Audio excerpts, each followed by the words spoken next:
got better? How did it start getting better? And how did your health get better? Okay, so when I got help from the government and I got sent for my treatment in India, when I reached there, it wasn't all good at first, because I got we started afresh, like with the tests. Yeah. We started afresh, like from scratch. And then through the course, I got stomach infections. And those stomach infections caused me to like not eat, not drink anything. I was told no food, no water, nothing for I think about 5-6 days. Wow. Yeah, 5 to 6 days, no water, no food whatsoever. So I was in drips the whole time. I could get hungry. I would get hungry. Like, whew, you know, hunger at times can make you feel like you're really you feel like I just need some food. So yeah, Yeah. even if they could give me fluids and maybe energy thingies to like boost my energy, but hi, the stomach is the stomach. Yeah. And the hunger was there. Yeah. Yeah, and at times you would see even my mom and my sister wouldn't really eat, because you know they can be eating and you're looking at them. They were also going through that mentally. Yeah. They were being broken mentally. So there we after I got better with them, so luckily those guys they have almost everything they need. They That's in manufacture India. yes, they manufacture their own medicines at the hospital, which is like really really good. And Yeah. oh my goodness, that's good. So there they managed to treat me until I got better. The stomach infections died down. So even when starting eating, I just started with fluids only. Yeah. And then I got better. From there now we started the chemotherapy. So when signing the papers, I had not yet read. Oh yeah. I think I told you. Yeah. I had not yet read what was there. So I just signed, and then because I was, they just brought papers. So no, sign here, sign here, sign here, and I signed. I just left them. So later on, during one of the chemo sessions, that's when I noticed, oh, one part I forgot. I actually got discharged for the first time out of the hospital on my birthday. Hey, that was nice. I That was was in India? So excited, yes. That was Wow. in India. That was in India. So 24, we did a conference call. They wished me a happy birthday. I felt really good. I felt nice. And I had really big legs. I had swollen legs. I had a swollen head. I had a very swollen stomach. So my sister actually used to call me, what cartoon is that? I can't even remember the name of the cartoon. The cartoon is like really funny. Like the cartoon looks really funny. It has got big legs, a big stomach, and a big head. Otherwise, the rest of the body parts are small. Wow. So yeah, we took that as a joke. It wasn't really as so I wouldn't really feel as bad as it actually was, because looking at how me and my sister would treat certain things and how I would laugh about certain serious things. Yeah, like you're not taking them too Yeah, seriously. yeah. Don't take life too serious. Yeah. It's too short. Yeah. That's a lesson actually. Yeah. Don't take everything too seriously. Look at the other side of it. If you just look at life from one angle, it's really bad. But if you look at it from another angle, you find that, oh, okay, I actually missed that, and I missed that, and I missed that. So yeah, as I mentioned, don't look at life from just one angle. Look at it from both angles.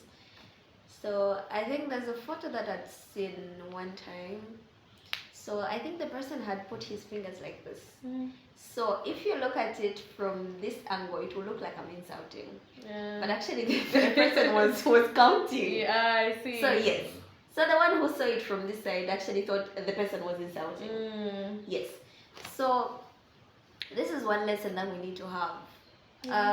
Through all this, I noticed that through my whole treatment of chemotherapy, Mm. a lot of change happened to my body. Mm. But then we didn't take it as ooh, Yeah. yeah.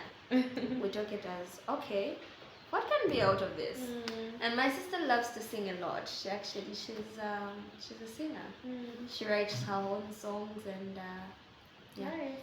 yeah, she's really good. Okay. So most of the times we could sing and we could do all that. So later on, as we started the chemotherapy, she was still always there with me because she had gone as part of the transplant. Mm-hmm. Yeah, she was supposed to be the donor. But then we didn't undergo transplant. They said no, for now let's just do the chemotherapy. Yeah, since it can be handled. So we started the chemo. And this one time I'm seated on the bed and I see my father. I'm like, how come my father is this big? So I get very very anxious and I'm like, let me just check through. Then I see this chemotherapy folder. I'm like, wait a minute, are these the papers that I signed? Yeah. Why do they look so big? And I start going through, I open one page, I read the possible Side effects. Mm-hmm. And I look at them. First of all, I see hair loss. My hair had grown. Yeah. Oh, my hair had become so long. Yeah. Okay, that's not that bad. Mm-hmm. And I see, no, this might happen, this might happen. And now I sat down, I'm like, oh no, what did I do? This might actually kill me before the disease kills me. So yeah, chemotherapy is quite scary, but it's a better chance of you surviving when you have cancer. Okay. Most of the times it does heal. There are very few times when it kills, and usually it's maybe because something wasn't done right. Or, And you had an experience with that. So you're in Yes. India and everything went well. Yeah. And you recovered. I recovered, and this one time the doctors just called me and they started asking me to say, what have you been taking? And I'm looking at them, I'm like, I don't know. Well, what do you mean, what have I been taking? I've just been taking the medicine you gave me. But there's a time that I sat down and I prayed, the time I was in India. I prayed to God, I said, God, you know my body better than anybody. You created this body, so I know that you can put it back to normal. I don't want to undergo any transplant. And then the doctors called me this one time and they're like, what have you been taking? I'm like, nothing. What do you mean, what have I been taking? They're like, your bone marrow is responding. I'm like, oh, wait a minute. So I didn't realize there and then to say it's because of that prayer. They're like, no, this is impossible. This was impossible. We knew to say we were going to do this, but then we didn't know that this was going to happen. This is, what did you take? I'm like, nothing. They're like, wow, this is actually a new thing. Like, it's the first time such a thing has happened. Wow. Your marrow is back to normal and it's functioning. Wow. So that means we can even send you home. I'm like, oh my Nice. goodness. So yeah, that's how now we're set back here, and I was told I had 2 more sessions of chemo, the high dose methotrexate and the other one. So the time that we did the high dose methotrexate, okay, so I came here and I was so eager to go back to church because Yeah. I'd missed people so much. Yeah. So I'm like, oh my goodness, this church that God has decided to show himself through. Because even with the church, I'd been with Northmid for just a year, Yeah. right? But the way they came through for me, I realized to say it's nothing else but God. More abundant. More than we actually expected. Yeah. Because you know how they say maybe let's donate, let's maybe help this for this, let's donate money for this. People don't really show up that much. Yeah.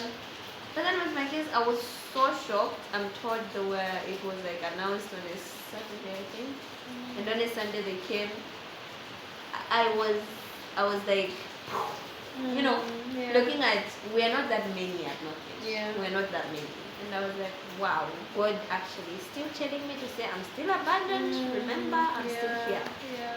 So I came back, I gave a testimony, I was very happy. And now I underwent the following day, on a Monday, I went for high-dose methotrexate at UTH. Now this time around I did it from Cancer Hospital. So we did the what's this? So we took quite long to take the medication, and then we started the chemotherapy because it's supposed to run for like 24 hours. Yeah. With a lot of fluids. My doctor, most of the times whenever I would be telling the nurses outside what to do, I would be there and I would hear everything. So I heard whatever I was told, whatever the nurses were told. So this is a very strong chemotherapy and you need to like give simultaneously with the fluids.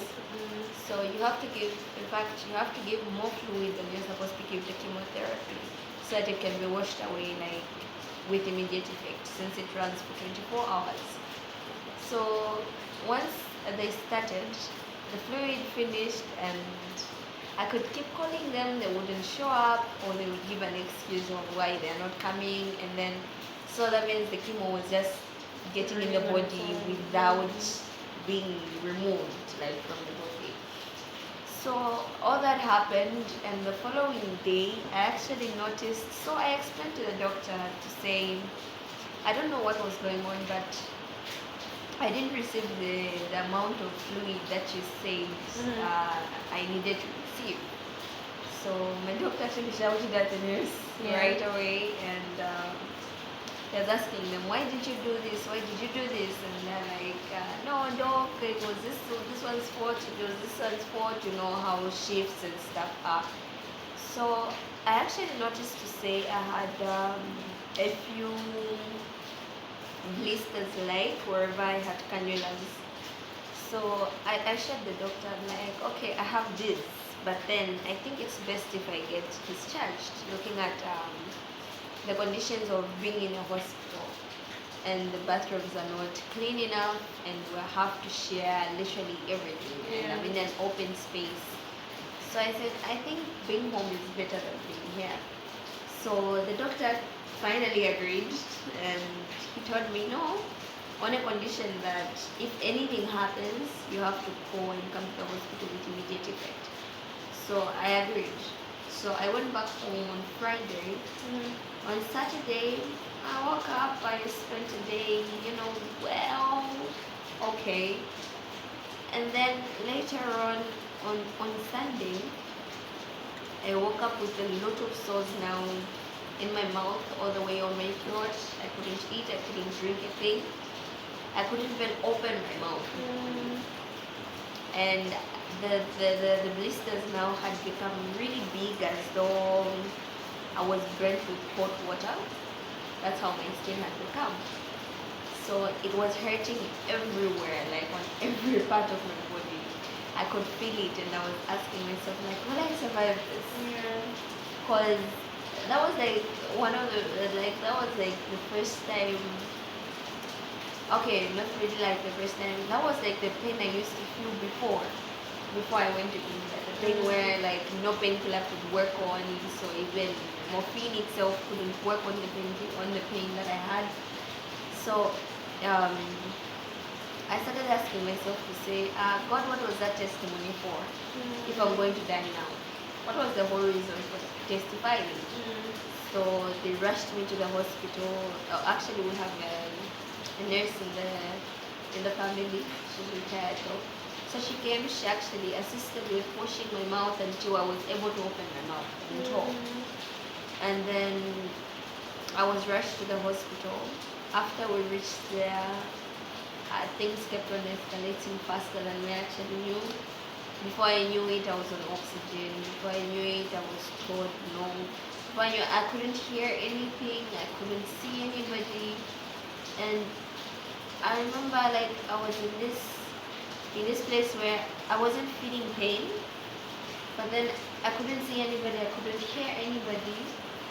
I couldn't feel myself. The only thing I could hear were people crying in the background, like as though they're very faded voices of my mom and my dad, like. And I'm asking myself, I'm like, what's going on? I can't feel pain, but why am I hearing people are very sad? So I stayed like that for some time. I was like opening my eyes in the evening, and then there were nurses all over me, and other doctors were like, "No, you can now call the doctor," and then they're like, "No, call the doctor. She's actually finally awake." And I'm asking them, like, "What do you mean I'm finally awake?" Like, no, actually, take vitals. They started taking vitals, they started checking me, and I'm wondering whatsoever is going on. I'm like, what's going on? Like, I don't understand. So later on, that's when they explained to me to say, no, actually, your pulse was almost completely gone. Yeah, like it was there, but it wasn't really there. Your heart rate either, it wasn't really there. So it was a place where you're not really alive, but you're not dead either. Yeah, you're in that place. So I was like, okay. Even though I couldn't feel anything. Like for the first time, I felt so free, like really free, like without any of that. So from that time, I was moved to high cost where like I said nobody should see her whatsoever. I'm told there was a lot of noise with some students who came. They're like, no, how could this happen? This and that. So yeah. Because it was a bit of negligence that caused that, right? Pretty much. Yes. So from there now, after that, I got discharged. After some days, so I said a prayer before that. I said a prayer. I said, God, if it's my time to die, take me. Like, take me if it's my time. But then if it's not, I'm tired of this young. I'm tired of it all. Like, tired of each and every part of it. I'm tired. I know that you are there, but then I'm tired now. I've had enough. Before I knew, I was out of the hospital. Like, it was one of the times where I got like, I had sores everywhere. I couldn't even recognize myself. Like this one time, my sister was escorting me to the washroom before I was on oxygen, and then I just looked at how people were looking at me, and I was asking her to say, why are people looking at me like that? I didn't know what I was looking at, and she's like, no, Kathy, nothing. They're not really looking at you. I just paranoid. I said, no, you're lying. I can see it on your face. You're lying. What do I look like? She's like, no, Kathy, it's nothing. It's nothing. Let's go. So I actually looked in the mirror.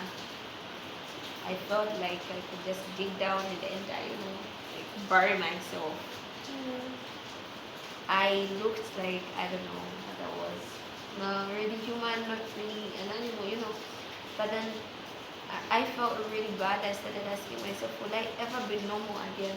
Like ever, will I ever be normal? My skin, my face, I just looked like something else. And then until now, yeah, I got better. I got out of the hospital, and the way I got healed from that phase, from the time that I prayed to say, if it's my time, take me. But if it's not, please let it end here. The way I actually healed from that, I still can't understand till today. It was way too fast, it was way too quick. The way it all faded away, my skin came back to normal, and actually my skin came back way better, like I was reborn. Like, my skin came back way better than it was before. And yeah, I started getting better till somewhere in November. So even my hospital visits, from that time, 2023, the whole 2023, I would always go to the hospital by myself. I would do everything hospital-wise by myself. So yeah, and then later in 2023, it was last year, somewhere in November, I was actually re-diagnosed with cancer. And I felt shattered again because I was actually so excited for 2024. I'm like, finally I get to go back to school. I start afresh because I had already lost like how many years? 2 years. I'm not going to school. I was like so ready. I'm like, finally I can go back to my normal life. Mm. But one thing I've learned is there's no normal life than the life that you're living. Mm. Yeah. There's nothing like I go back to my normal life. It's Yeah. nothing like that. It doesn't exist. It doesn't. It doesn't exist. So yeah, one of the things that I learned by this whole thing Mm. was that what you make life to be is what it is. Mm. So I started working on tailoring, designing and tailoring, which is one thing I mentioned. Yeah. I only noticed, or I only learned that I actually loved this so much through the same time, because every time I would like wake up and I have nothing to do. Mm. I can't go to school, I can study because there's nothing I'm doing. Yeah. So, but then that's one thing that kept me always wishing to say, oh my goodness, I can't wait for tomorrow to come so that I can work on this one. Mm. Oh my goodness, I can't wait for tomorrow to come so that I can work on this one. Mm. That is what used to happen. So, as I said, look at it from another angle. Yeah. And there it is. I Nice. found something that I loved. Nice. And like when you're talking about how your skin just came back and first you couldn't recognize yourself and then now look at you, your skin is just flourishing. It just reminded me of the story of Shadrach, Meshach and Abednego. Yes. How like they were in the fire, but when they came out, like you couldn't even, they were not even smelling of smoke. Like it was just like they had never been in the fire. And I think that's you. Like when someone looks at you, they would not know everything that you've been through and everything that you've overcome, because that's how good God's grace has been on you. Like you're just shining, and I feel like you just carry God's presence with you, because you just light up the room, and you're such an amazing person. So you've told us that um, your biggest lesson is you make life what you want it to be. And I see that like life didn't end for you, right? Like you continued finding things that you like, you continued investing in the sewing, and the sickness wasn't the end of Catherine. Like you just continued to live and be you, which is amazing. And it's something very hard to do actually, because people define themselves by their situations, whether it's something as small as I don't have money, they'll define themselves by that, you know. But here's something like it's a cancer diagnosis, and you didn't let it define you. You laughed through it, you saw God's abundance in it, and you still put yourself and applied yourself in the things that you love. And that for me is such a big lesson. Like life is what you make it. Life is definitely what you make it. For somebody who may have just found out that they have cancer, or yeah, somebody who's just got that diagnosis and has just been told like this is what's happening to you, what word of encouragement would you give them? Okay. Actually, that's funny enough. I have some friends who just got diagnosed last year. Okay, that's not funny though. Yeah. But no, I'm like just relating to the question. Yeah, to the question. So my doctor and I have become friends now.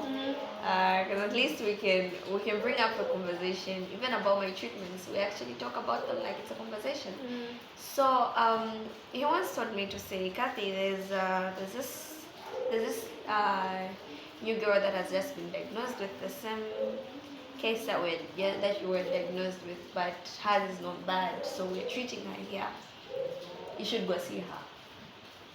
So I went in her room and I said hi. So she's like, hi. I'm like, I'm Kathy. She's like, oh, finally, I met the person that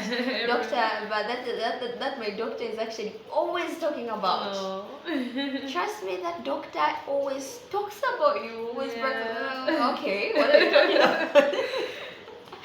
So she tells me to say, I don't know. So I started talking to her, and I told her what I went through. I showed her what I had become all the time, and like the whole time that I was undergoing it. And she looks at that and she tells me, Kathy, I think I'm fine. And I'm like, I'm like, what do you mean? You think? She's like, if you've survived that, I can survive this. Yeah. This is nothing. I don't think I would have survived if that was me. So we get to chat, we get to talk, and we become really good friends. Nice. And then every single time, like when we're talking, we're always laughing about this whole cancer thing. And we, like for those that are, when you're just diagnosed, I think it hits differently. And then it makes you feel like you are helpless, you can't do this anymore, this and that.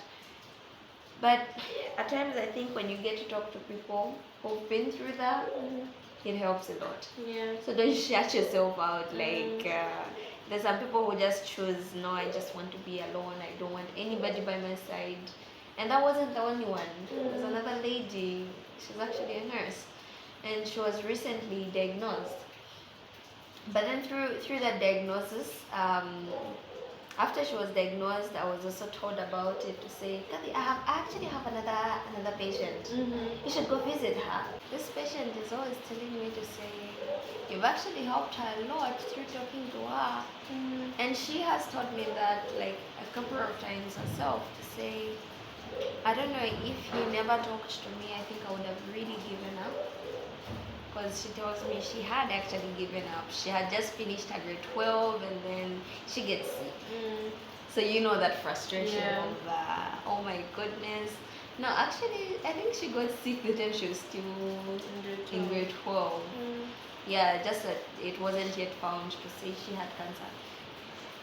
More like what had happened to me, like the first say, no, you are sick of this, you're sick of this, So she tells me, I had really given up. Thank you so much like for talking to me. And I actually needed to say, oh my goodness, actually this is helping people. Yeah. Me, the time I was sick, I didn't really have people who had undergone through the same thing, like talking to me about it. Not that much.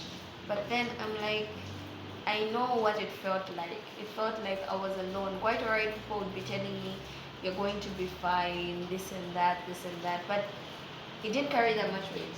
At times, whenever somebody comes to visit you, they're talking to you, and then you even know what they're going to say next. Like, and in your head, you're like talking at the same pace with them, like, don't worry, Kathy, it's going to be okay soon. And okay, that wasn't funny.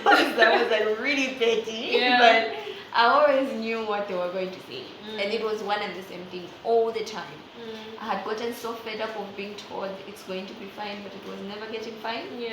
Yeah.